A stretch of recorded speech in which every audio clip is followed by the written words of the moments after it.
नमस्कार। आज की हमारी विजिट है IHDC सेंटर सुंदरा में। किसानों की आय बढ़ाने के लिए क्या कुछ प्रयास किए जा रहे हैं, आइए जानकारी लेते हैं डॉक्टर पिंकी यादव से। किस तरह से किसानों की आय दोगुनी हो सकती है। नमस्कार मैम। नमस्कार जी। एक बार अपना परिचय दे दो। मैं पिंकी यादव, उपनिदेशक बागवानी और IHDC सुंदरा की इंचार्ज हूँ यहाँ पे। और हमारा ये सेंटर है जो कि सुंदरा गांव में स्थित है।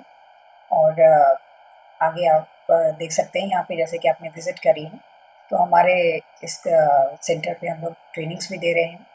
और हमने एक हाईटेक ग्रीन हाउस लगाया हुआ है जिसमें हम किसानों की सब्जियाँ भी बहुत तैयार करके देते हैं, सब्सिडी पे भी उनको मिल रही है।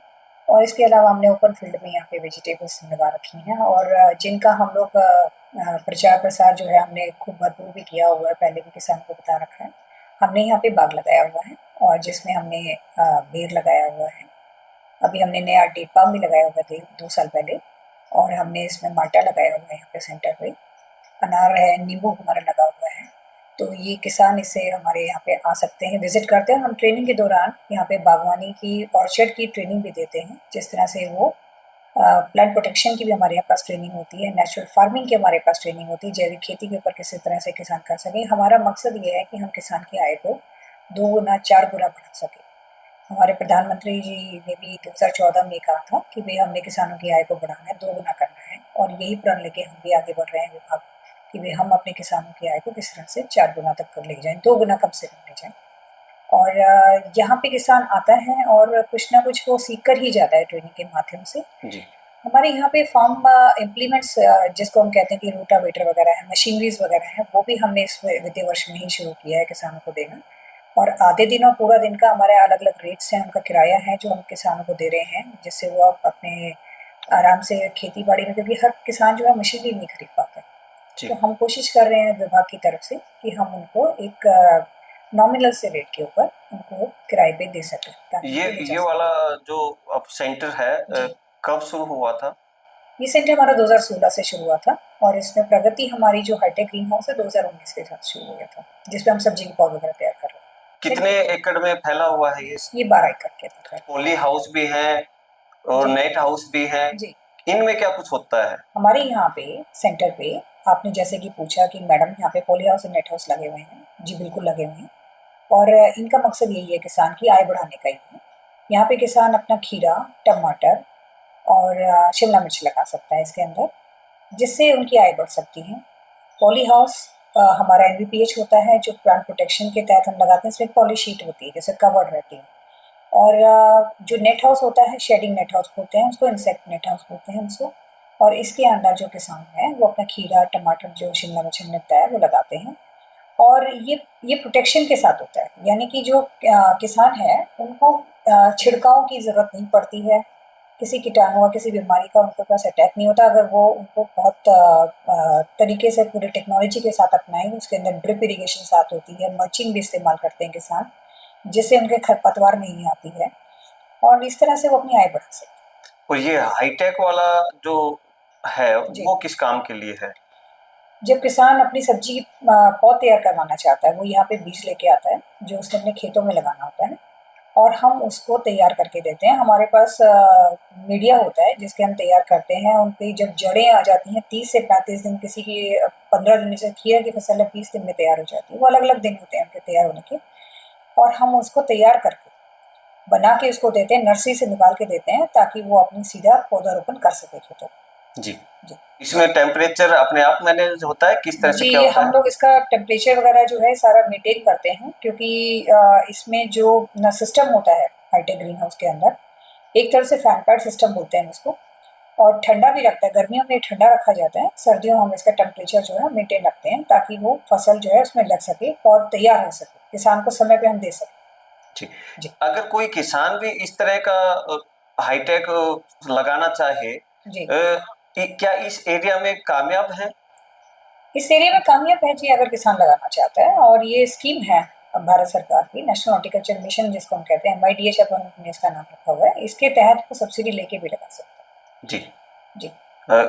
यहाँ पर वो ट्रेनिंग जरूर ले लें इसकी। जी, यहाँ पर ट्रेनिंग होती है, किस तरह से होती है ट्रेनिंग, क्या कुछ बताना चाहिए? अलग अलग विषय होते हैं जी ट्रेनिंग के। जैसे हमारे किसानों की जो जिस तरह से मांग होती है क्षेत्र में, हमारे किसानों की मांग होती है जी, हमें बागवानी के बारे में, खासकर फ्रूट ऑर्चर्ड, यानी कि आपने जो बाग लगाना है, फलों का बाग लगाना है, उसके बारे में हम ट्रेनिंग देते हैं कि भाई आपने कैसे उनको उसमें क्या खाद डालना है, किस समय पे डालना है, किस समय पे वो लगाया जाएगा, और उसको हम ये बताते हैं कि उसकी प्रूनिंग और ट्रेनिंग कैसे होती है।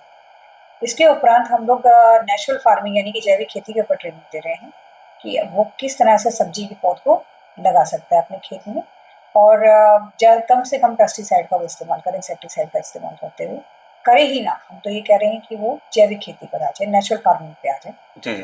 तीसरा हमारा यहाँ पे ये रहता है कि हम प्रोटेक्टेड कल्टीवेशन की ट्रेनिंग देते हैं, यानी कि संरक्षण खेती, जिसके अंदर किसान, जैसे मैंने आपको पहले ही बताया कि खीरा है, टमाटर, शिमला मिर्च, हमारी मेन 3 फसलें होती हैं जी। जो संरक्षण खेती के अंदर वो किस तरह से उनको सुरक्षित प्रकार से और अपनी दुगनी आय करके प्रोडक्शन को बढ़ा सकता है। मैम, अगर कोई नेट हाउस या पॉली हाउस के बजाय ओपन फील्ड में अगर बागवानी या सब्जी करना चाहे तो क्या कुछ कहना चाहेंगे? जी बिल्कुल। ओपन फील्ड की जो खेती होती है हमारे यहाँ बागवानी में, मैं चाहती हूँ कि किसान जो है उसमें टेक्नोलॉजी के साथ खेती करें, क्योंकि अब हम आय की बात कर रहे थे इतनी देर से कि आय बढ़ा देनी चाहिए, किसानों की आय बढ़नी चाहिए, तो उसमें वो टेक्नोलॉजी को अपनाएं।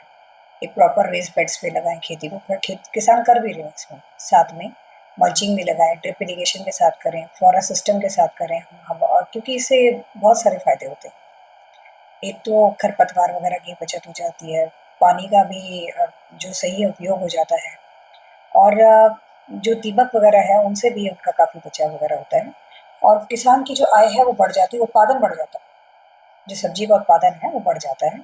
इसके साथ साथ में किसानों से ये मेरी गुजारिश भी है कि आप जब भी कोई फसल लगाएं उसको, यूनिवर्सिटीज़ की रिकमेंडेशन होती है, हमारी पैकेज प्रैक्टिस होते हैं, हम भी ट्रेनिंग्स में उनको बताते हैं कि भाई आप उनका सही समय पे एक जारी भी होता है, हमारा जो जलवायु विभाग है उनके माध्यम से भी जारी होता है कि भाई कब बारिश का सीज़न आने वाला है, कब मौसम की जो टेम्परेचर है उसको ध्यान में रखते हुए आप अर्ली सीज़न क्रॉप होती है, एक लेट सीज़न क्रॉप होती है, वो सही समय पे आप उसको पौध को जो है पौधारोपण, अगर आप हमारे यहाँ से तैयार कराते हैं तो उसे पौधारोपण बोलते हैं, नहीं तो बीज की बुआई होती है, सीधी की सीधी जब भी आप उसमें लगाएं तो सही समय पे लगाएं, ताकि आप उसको जब हार्वेस्ट ही करें, क्योंकि आपका मार्केट तक ले जाने का, आपको ये सारा का सारा जो प्रोग्राम है वो जब सीड बीज को लगाते हैं उसी टाइम पे आपने अपना प्लान बनाना है, एडवांस में प्लान बनाना है, ताकि आप उसको सही रेट आप उसका ले सकें और अपनी आय को बढ़ा सकें।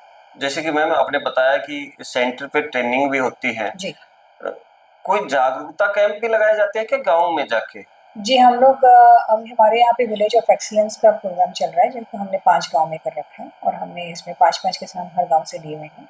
इसमें हम कैंप भी लगाते हैं, फील्ड डेज वगैरह करते रहते हैं, और किसानों को नई-नई टेक्नोलॉजी, डेमोन्स्ट्रेशंस वगैरह भी हमने उनको दिए हैं, तो उनको हम बता रहे हैं कि आप किस तरह से अपनी आय बढ़ा सकते हैं, और किस तरह से आप टेक्नोलॉजी को, जो आजकल की टेक्नोलॉजी जो चल रही है हमारे बागवानी विभाग की, वो किस तरह से अपना के अपनी आय बढ़ाएँ, वो भी हम कर रहे हैं।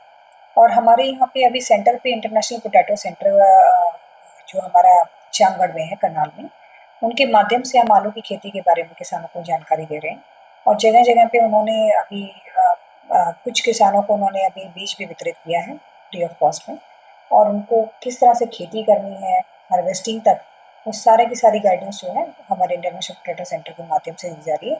डॉक्टर सरदार सिंह उसको देख रहे हैं इस कार्यक्रम को, और वो भी किसान आके हमारे पास कोई भी आलू की खेती की जानकारी यहाँ पर प्राप्त कर सकता है सेंटर से। I'm in charge of the Sustainable and Regenerative Agriculture Science Goal at SIP, the aim of which is to make agriculture in general, and in our case potato and sweet potato, more sustainable and environmentally friendly. जैसा कि मैंने भी अभी बताया था कि वे regenerative agriculture के head हैं, जिसमें हम सिप जो कि एक ऐसी संस्था है जो आलू और शकरकंद स्वीट पोटैटो में काम करती है, तो उसमें इनका मेन फोकस ये रहता है कि आलू की जो खेती है वो सस्टेनेबल बने। सस्टेनेबल मतलब कि जो पर्यावरण है उसको कम से कम नुकसान हो, उसमें जो आप लोग भी जैसा करते हैं कि ज़मीन जो है वो और बेहतर हो आलू की खेती के साथ में। नुकसान ना हो और बेहतर हो पर्यावरण के लिए भी और हमारे लिए भी।